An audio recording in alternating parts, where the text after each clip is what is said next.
Do you know about the spin?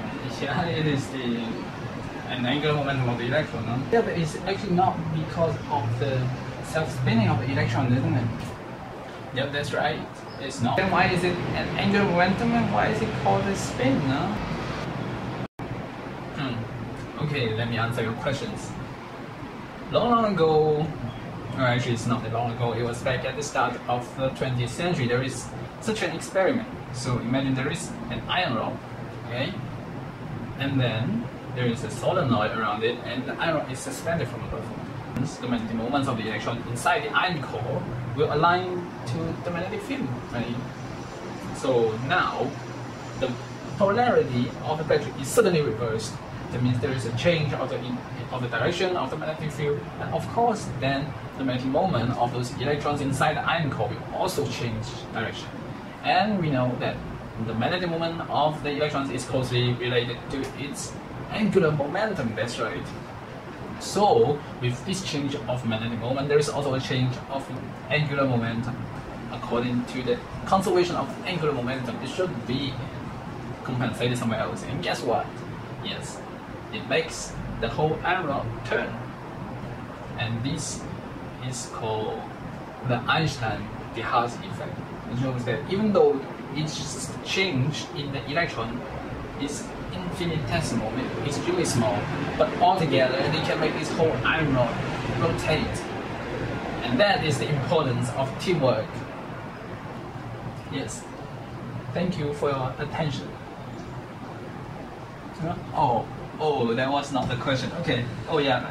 So in this experiment, what we can measure is the change of the magnetization and the rotation of the iron, and then we can calculate the change of the magnetic moment and the angular momentum of the electrons, and then we can use this to calculate the gyromagnetic ratio, which is magnetic moment over angular momentum.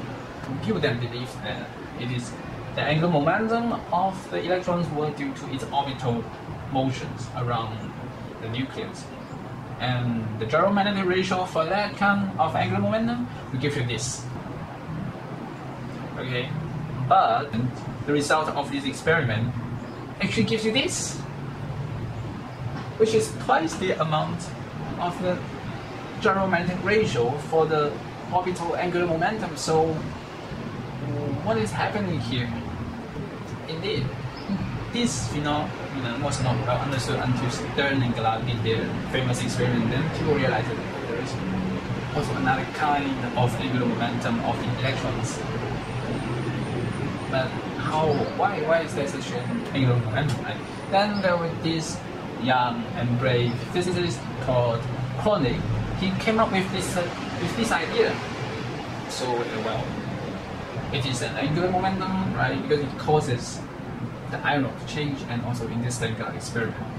And it's not because of the rotation of around the nucleus. Then what else can it do other than rotate on itself? So it might be spinning, then you have an angular momentum, right? Yeah.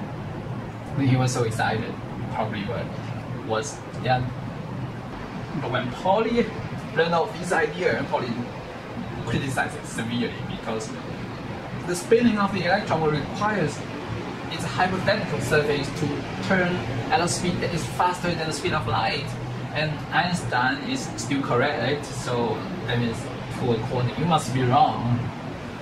Then Kronig didn't publish this idea.